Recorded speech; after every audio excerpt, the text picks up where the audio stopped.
तो आज के करंट अफेयर का हम लोग शुभारंभ करते हैं।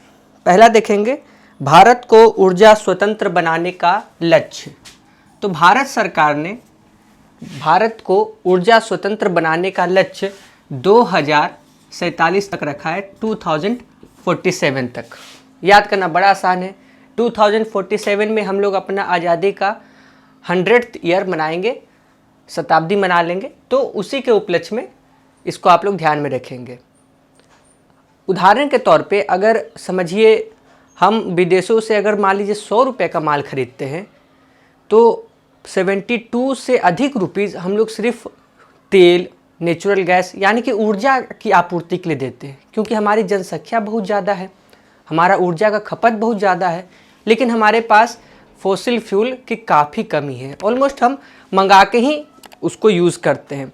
तो इस कारण हमारा जो विदेशी मुद्रा भंडार है और जो भी हम पेमेंट करते हैं ऊर्जा को लेकर वो सभी डॉलर में करते हैं। तो हमारा विदेशी मुद्रा भंडार पे जो सबसे ज़्यादा बोझ डालता है वो डालता है ये फॉसिल फ्यूल। अभी जो सरकार की ईवी नीति चल रही है, इलेक्ट्रॉनिक व्हीकल्स के लिए जो नीति चल रही है, चाहे आप one planet one sun one grid की जो बात हो रही है, यानी कि एक तरह से सोलर पावर प्लांट बैठाने की बात हो रही है, तो सरकार का इसी की तरफ ये कदम है कि हम लोग एक तरह से ऊर्जा पे एकदम डिपेंडेंट हो जाए, इंडिपेंडेंट हो जाए, यानी कि हमें एनर्जी की सप्लाई के लिए दूसरे देशों पर निर्भर नहीं रहना पड़े। क्योंकि हम एनर्जी की सप्लाई के लिए दूसरे देशों पर निर्भर करते हैं तो हमारी जो विदेश नीति है उस पर भी काफ़ी प्रभाव पड़ता है। अरब देश काफ़ी गलत कृत्य में भी सम्मिलित रहते हैं, हमारे देश को काफ़ी नुकसान भी पहुँचाते हैं, तो भी हम कुछ कर नहीं सकते, क्योंकि अगर हम कुछ वैसा कदम लेंगे तो हमारा सप्लाई ही बंद कर देंगे, फिर हमारा इकोनॉमी बिल्कुल ठप हो जाएगा। तो इसको ध्यान में रखेंगे कि यह भारत सरकार का लक्ष्य है, भारत का लक्ष्य है कि हम ऊर्जा इंडिपेंडेंट हो जाएं 2047 तक। नेक्स्ट देखते हैं, world second largest gene bank, दुनिया का दूसरा सबसे बड़ा जीन बैंक यानी कि जीन, डीएनए, इसके बारे में आप लोग सुने होंगे। विश्व का सबसे बड़ा जीन बैंक नॉर्वे में है और विश्व का दूसरा सबसे बड़ा जीन बैंक अब न्यू दिल्ली यानी कि इंडिया में स्थापित होने जा रहा है। इस जीन बैंक में पेड़ पौधे के डीएनए को एकत्रित करके रखा जाएगा, उनके डाटा को रखा जाएगा। आपको जान के ये ताज्जुब होगा कि अभी हम जो भी HYV सीड्स की बात करते हैं, हाई यील्डिंग वैरायटी सीड्स की बात करते हैं, उसमें काफ़ी कुछ हम लोग इम्पोर्टेड आइटम यूज़ करते हैं। अब जो दूसरे देशों ने रिसर्च किया बीजों पे, तो वो अपने हिसाब से रिसर्च करते हैं, उनका क्लाइमेट थोड़ा अलग है, उनका मिट्टी में जो न्यूट्रिएंट्स है वो थोड़ा अलग है हमारे से। तो उनका आप देखेंगे अगर धान का ही खपत लेंगे तो अगर पर हेक्टेयर या फिर पर एकड़ प्रोडक्शन की बात करें तो चाइना और अमेरिका भारत के मुकाबले ऑलमोस्ट दुगना है। अगर उदाहरण के तौर पे आप सिर्फ इतना समझें कि 1 एकड़ में अगर हम 1 कटोरी चावल उगाते हैं, धान उगाते हैं, तो चाइना और अमेरिका उसी 1 एकड़ में 2 कटोरी उत्पन्न कर लेते हैं। यानी कि हमारा जो पर हेक्टेयर या फिर पर एकड़ जो प्रोडक्शन है वो बाकी देशों से कम है। ये इसलिए कम है क्योंकि सीड्स बाकी देश अपने हिसाब से बनाते हैं, हमारा वातावरण, मिट्टी, पानी सब अलग है। तो अब सरकार के द्वारा जीन बैंक का शुरुआत किया जाएगा। इसमें जो हमारे इंडिजिनस पेड़ पौधे हैं उनके जीन को और रिसर्च करके और बेटर जीन बनाई जाएगी, जिससे हमारा भी पर एकड़ प्रोडक्शन बढ़े। तो इस चीज़ को आप लोग ध्यान रखेंगे कि विश्व का दूसरा सबसे बड़ा जीन बैंक भारत में बनने जा रहा है। इसकी आधारशिला रखी जा चुकी है और ये बन जाएगा जल्दी। तीसरा है first smog tower. Smog tower आसान भाषा में एक तरह का एयर प्यूरिफायर होता है। तो भारत में सबसे पहला स्मोग टावर न्यू दिल्ली में लगाया गया, लेकिन यहाँ पे ध्यान रखने की बात है कि यह दिल्ली सरकार के द्वारा नहीं लगाया गया। जो भारत के ओपनर बल्लेबाज रह चुके हैं गौतम गंभीर, तो गौतम गंभीर की फाउंडेशन है जिसका नाम है गौतम गंभीर फाउंडेशन, तो उसके द्वारा यह चीज़ लगाया गया है स्मोग टावर। तो इस चीज़ को आप लोग ध्यान रखेंगे क्योंकि पॉल्यूशन से रिलेटेड 2-3 सवाल तो रहते ही हैं। तो भारत का पहला स्मोग टावर या फिर एयर प्यूरिफायर कहाँ लगाया गया, तो दिल्ली में लगाया गया। वो भी आप इसको कन्नॉट पैलेस में जाके देख सकते हैं, कन्नॉट पैलेस में इसको लगाया गया है। नेक्स्ट है शहर में सामुदायिक वन संसाधन अधिकार। यह अधिकार छत्तीसगढ़ सरकार के द्वारा दिया गया है। वन को भी कई कैटेगरी में बांटा गया है और कुछ कैटेगरी के वन राज्य सरकार के अंडर आते हैं और कुछ कैटेगरी के वन केंद्र सरकार के अंदर आते हैं। तो ये तो ज्योग्राफी का एस्पेक्ट है, उसको में हम लोग अच्छे से डिफ्रेंशिएट करके समझेंगे। छत्तीसगढ़ सरकार ने क्या किया है कि शहर में सामुदायिक वन संसाधन अधिकार दिया है। जब आप अंग्रेजों के कालखंड को देखेंगे और जब आप ब्रिटिश रिनाइसेंस की बात करते हैं, जिसे यूरोप में डार्क एज भी कहा जाता है, डार्क एज के बाद जो रिनाइसेंस आया, तो उधर की जो लोगों की अवधारणा रही, तो उनका अवधारणा था जो एक रेशियल सुपेरिटी कहते हैं कि हमारा रेस सभी से ऊपर है। और सिर्फ यही नहीं, उनमें यह भी अवधारणा था कि पूरा धरती सिर्फ मेरा ही भोग के लिए बना है और इस कारण वो लोग सभी चीज़ को सिर्फ अपने ही फायदे के लिए प्रयोग करते थे। उसी का आप देखेंगे कि जब वो लोग इंडिया पे आए और बाकी जगह पे जब राज किए तो जंगल को काट दिए, जिससे प्रॉफिट था, सिर्फ उसी चीज़ का खेती करते थे। तो इस कारण धीरे धीरे फिर ये जब भावना बाकी लोगों में फैल गई तो एक तरह से जंगलों का नाश होने लगा। उससे पहले का अगर आप इकोनॉमी देखें तो जो वन होता था वो पूरा कम्युनिटी का होता था। गांव में अगर छोटा सा कोई जंगल टाइप का एरिया है तो उसमें सभी का अधिकार है। कोई अपना गाय चलाने ले गया, कोई अपना लकड़ी चुन के ले आया, कोई कुछ भी किया। लेकिन अंग्रेजों के बाद से ये सिस्टम बदली। बाद में भारत सरकार ने भी जंगलों पे एक तरह से अपना नियंत्रण बनाए रखा। अब छत्तीसगढ़ सरकार ने क्या किया है, शहरों में अगर कोई जंगल है तो उस पर सभी का अधिकार होगा, सभी समान रूप से उसका उपयोग कर सकते हैं, उसको संरक्षण कर सकते हैं। तो ये एक अच्छा कदम लिया गया है छत्तीसगढ़ सरकार के द्वारा। याद रखना बड़ा आसान है, जब भी जंगल का बात आएगा तो मध्य प्रदेश और छत्तीसगढ़, लेकिन यहाँ पे बस ध्यान रखेंगे मध्य प्रदेश नहीं, इस बार छत्तीसगढ़ है। नेक्स्ट है, स्मार्ट हेल्थ कार्ड प्रोवाइड करने वाला उड़ीसा पहला राज्य बना।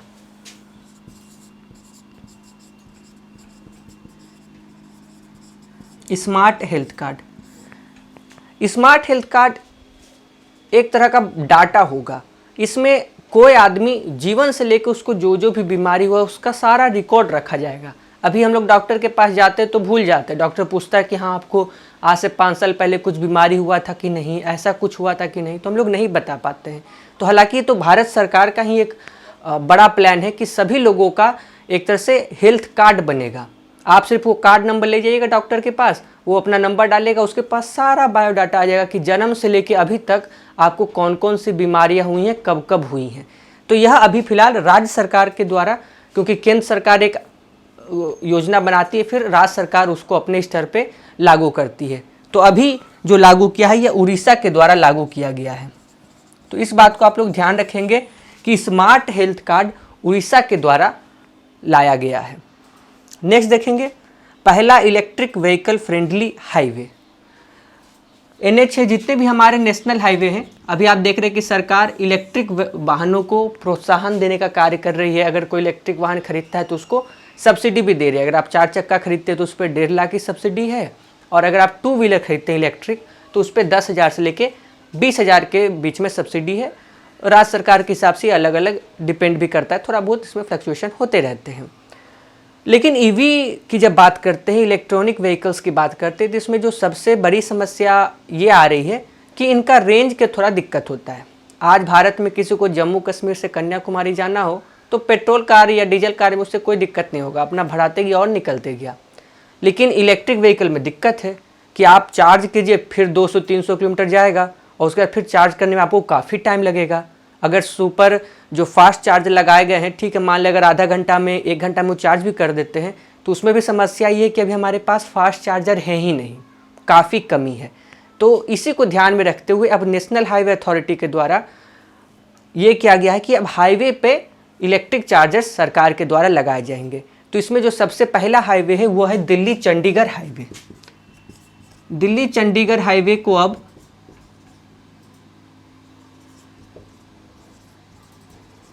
दिल्लीगढ़ चंडीगढ़ हाईवे को अब इलेक्ट्रिक वाहन के लिए बिल्कुल एकदम सही बना दिया गया। ये हाईवे लगभग 70 से लगभग 100 से 120 किलोमीटर लंबा है और इसमें 2-3 जगह इलेक्ट्रिक व्हीकल को चार्ज करने के लिए चार्जर लगाए गए हैं। तो ये तो आपको ध्यान रहेगा। हो सके आपको सवाल पूछ दे कि भारत का पहला इलेक्ट्रिक व्हीकल फ्रेंडली हाईवे है और आपको दिल्ली और चंडीगढ़ हाईवे ना देके आपको दे दे हाईवे का नाम, तो इस हाईवे का नाम है NH-21। तो इस चीज़ को भी आप लोग ध्यान रखेंगे NH21। नेक्स्ट देखेंगे हिसार हवाई अड्डा। हिसार हवाई अड्डा जो है इसका नाम बदल दिया गया है, अब इसका नाम हो जाएगा महाराजा अग्रसेन इंटरनेशनल हवाई अड्डा। तो हिसार हवाई अड्डा का नाम परिवर्तित करके महाराजा अग्रसेन इंटरनेशनल हवाई अड्डा किया गया है। आपके मन में सवाल आना चाहिए कि sir who was Maharaja Agrasen. तो आपने रामायण की कहानी सुनी होगी, तो उसमें राम जी के 2 पुत्र की बात मिलती है, एक लव और कुश। तो यह जो महाराजा अग्रसेन थे वही कुश के ही वंशज के माने जाते हैं। कुश के इनफैक्ट 35वां वंशज ये माने जाते हैं महाराजा अग्रसेन। आप हिसार में जाइएगा तो महाराजा अग्रसेन के नाम से आपको स्कूल, हॉस्पिटल, हवाई अड्डा भी अब तो हो गया, तो काफ़ी कुछ मिलेगा। मतलब एक होता है लोग लोकल लेवल पे वो फेमस होते हैं। महाराजा अग्रसेन का जो शासन था वो इसी इलाके में था। तो इसको आप लोग ध्यान में रखेंगे कि हिसार हवाई अड्डा का नाम परिवर्तित करके अब कर दिया गया है महाराजा अग्रसेन इंटरनेशनल हवाई अड्डा। नेक्स्ट है global rich list. Global rich list क्या है? यह एक नया प्रकार का लिस्ट बनाया जाता है जो कि एक प्राइवेट NGO टाइप का है, प्राइवेट एजेंसी टाइप का है, उसके द्वारा लिस्ट बनाया जाता है। ये देशों की जो कंपनियां हैं उनके आधार पे देशों को आर्थिक कौन ज़्यादा स्ट्रॉन्ग है उस आधार पे यह देशों को कंपेयर करती है।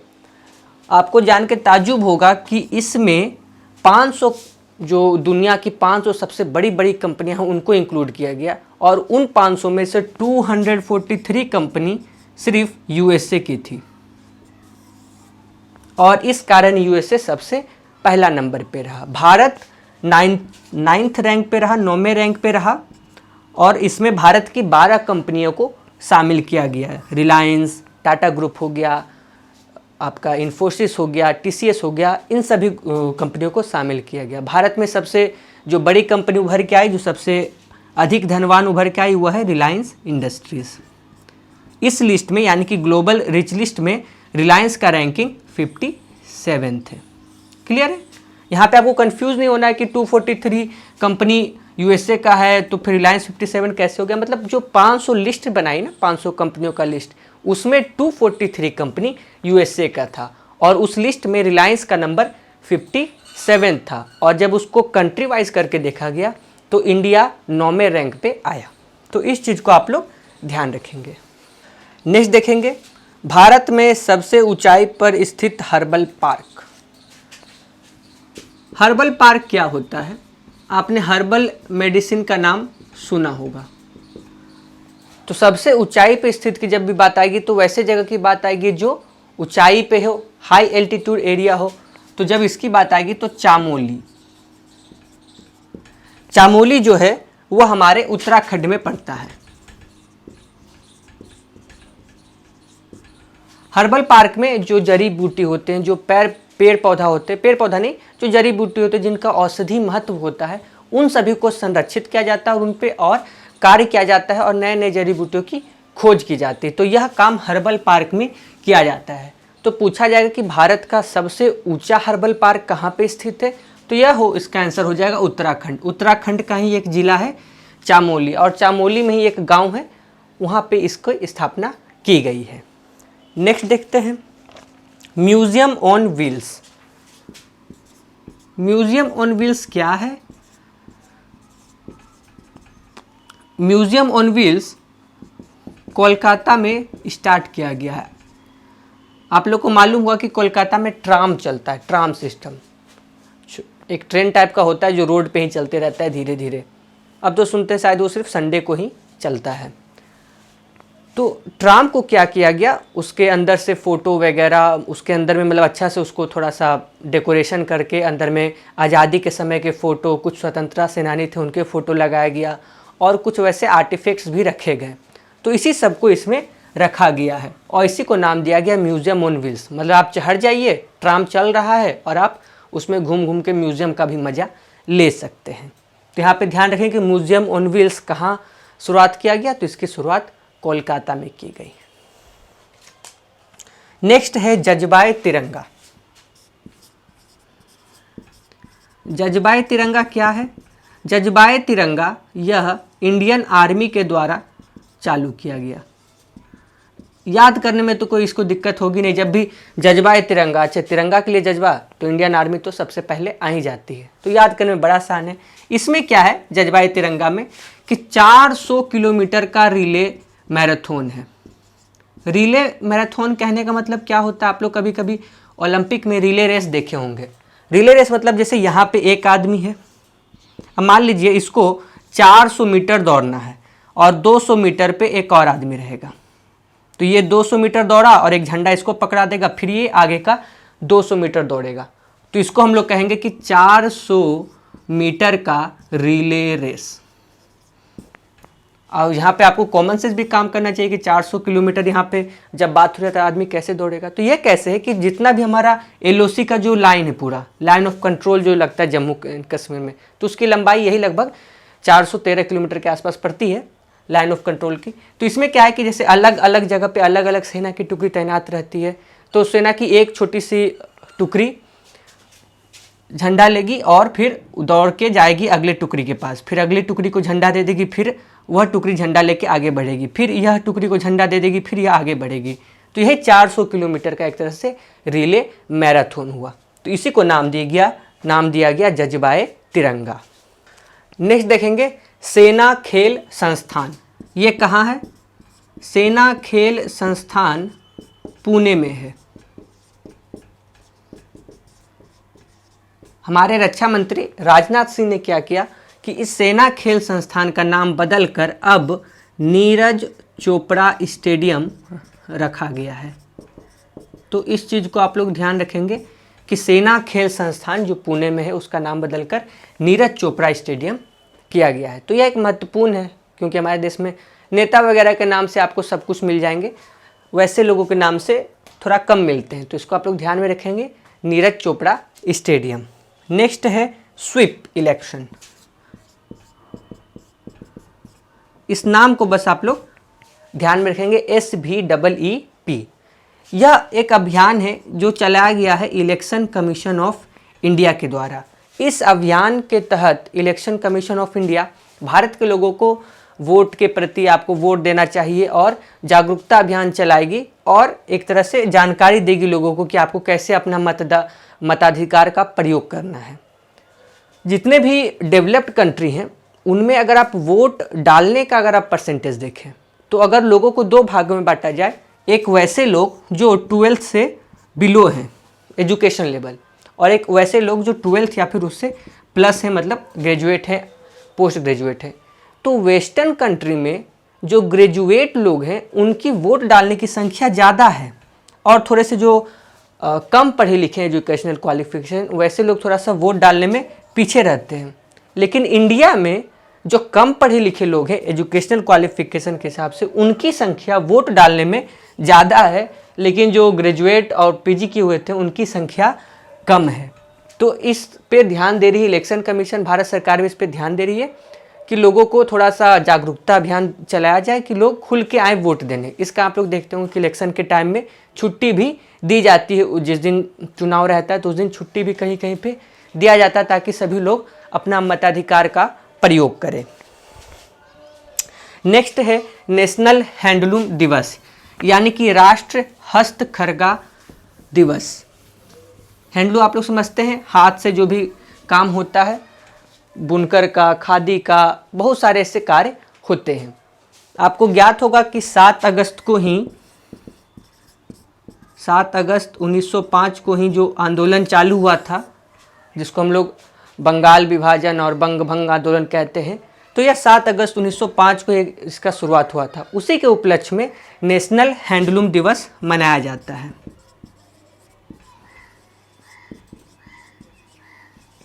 यहाँ पे बड़ा अच्छा सवाल बन सकता है, हैंडलूम मतलब तो समझ में आ जाएगा, ठीक है, बुनकर लोग हैं उनके सम्मान के लिए बनाया जाता है ताकि मतलब लोगों में उनकी जागरूकता आए और लोग अपने जो नेचुरल क्राफ्ट्स हैं उससे जुड़े। अब यहाँ पे आपको दे देगा कि नेशनल हैंडलूम दिवस मनाया जाता है, और ऑप्शन में अलग अलग दे देगा कि इनका सम्मान के लिए, गांधी जी ने जो स्वदेशी का अभियान चलाया उसके लिए मनाया जाता है, उसको सम्मान करने के लिए मनाया जाता है। तो यहाँ पे आपको ध्यान देना होगा 7 अगस्त 1905 को जो आंदोलन स्टार्ट हुआ था, स्वदेशी आंदोलन, बंगाल विभाजन आंदोलन। तो बंगाल विभाजन के खिलाफ जो आंदोलन स्टार्ट हुआ था उसके उपलक्ष्य में यह नेशनल हैंडलूम डे मनाया जाता है। नेक्स्ट देखेंगे इलेक्ट्रॉनिक वाहन नीति। दिल्ली गवर्नमेंट ने यह डिसाइड किया है कि वह 2024 तक उसके सड़क पे जितनी भी दिल्ली में गाड़ियाँ चलती हैं उनमें से मिनिमम 25% गाड़ी इलेक्ट्रॉनिक होगी, यानी कि ईवी होगी। ईवी मतलब इलेक्ट्रॉनिक व्हीकल।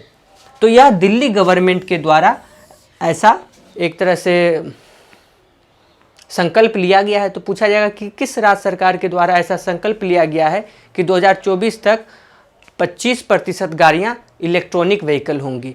तो यह इसका आंसर हो जाएगा दिल्ली गवर्नमेंट। तो आज के लिए हम लोग करेंट अफेयर यहीं तक रखते हैं।